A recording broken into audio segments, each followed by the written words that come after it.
जाता था, मैं उस देश की नागरिक हूँ जिसे अपने भूगोल से पहले ब्रह्मांड का भूगोल समझ आता था। मैं अंजलि एचडी गर्ल्स कन्या महाविद्यालय उचाना से हमारे मुख्य अतिथिगण और प्रबंधक महोदय, सम्मानीय अध्यापकगण व सभा में उपस्थित सभी माता बहनें व मेरे प्यारे भाई बहनों को मेरा नमस्कार। आज इस भाषण प्रतियोगिता का मेरा विषय है विदेशों के प्रति आज के युवाओं का बढ़ता रुझान, लेकिन यह विषय अपने आप में स्वतंत्र नहीं है। इस विषय का संबंध है कि जो राष्ट्र निर्माण में युवाओं की भागीदारी है, क्योंकि अगर हमारे देश में युवा ही नहीं बचेंगे तो राष्ट्र निर्माण कौन करेगा। अब विदेशों में जाने के मुख्य रूप से मकसद तो बहुत सारे होते हैं युवाओं के, लेकिन इनमें से जो आजकल मेन है वो है या तो एजुकेशन के लिए या फिर वो जाते हैं भी काम करने के लिए। एजुकेशन के लिए तो पुराने समय में भी बहुत सारे जाते थे, जैसे कि गांधी जी, सुभाष चंद्र बोस, वो भी शिक्षा ग्रहण करने के लिए विदेशों में गए, लेकिन उन्होंने वहां जाके भी अपनी सभ्यता की संस्कृति को भूले नहीं है और अपने देश को एक नई पहचान दी, विश्व में अपना देश का नाम किया। लेकिन आज जो युवा विदेशों में जाते हैं वो पैसा कमाना ही उनका मुख्य लक्ष्य होता है।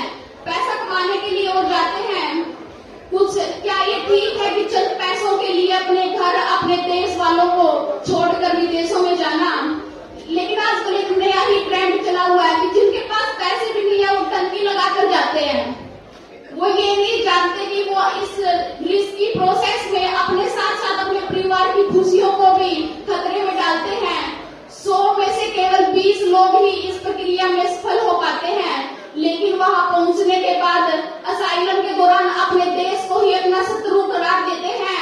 धिक्कार है ऐसे लोगों पर, धिक्कार है भारत के ऐसे युवाओं पर जो ये काम करते हैं और विश्व के मानचित्र पर भारत की छवि को खराब करते हैं। कि 7 समुद्र पार गए छोड़कर अपना देश, 7 समुद्र पार गए छोड़कर अपना देश, चंद नोटों की खातिर देखो तुमने क्या बना लिया अपना भेष, क्या बना लिया अपना भेष। आज हरियाणा भारत का ऐसा दूसरा राज्य है जिसमें ये संख्याएं दिन प्रतिदिन बढ़ती जा रही हैं। लास्ट ईयर में 1 लाख से अधिक लोग हरियाणा के केवल काम करने के लिए बाहर गए अपने परिवार को छोड़कर, लेकिन ये वो नहीं जानते कि पैसों के लिए अपने घर परिवारों को छोड़ना सही बात नहीं है। जो खुशियां वो पैसों में ढूंढते हैं वो खुशियां उनको पैसों में नहीं, अपने घर वालों के पास ही उनको आनंद महसूस होता है।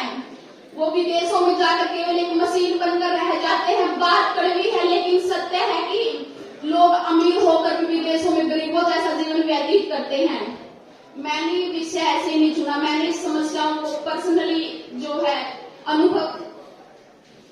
अनुभव किया है। जैसे कि मैंने एक फैमिली में देखा, मतलब रिलेटिव्स ही थे, उनके मतलब एक ही लड़का था, अपनी जमीन को बेचकर उन्होंने उसको वीजा लगवा के बाहर भेजा, लेकिन उसको अपना देश तो कहाँ से याद रहेगा, वो अपने माता पिता को ही भूल गया।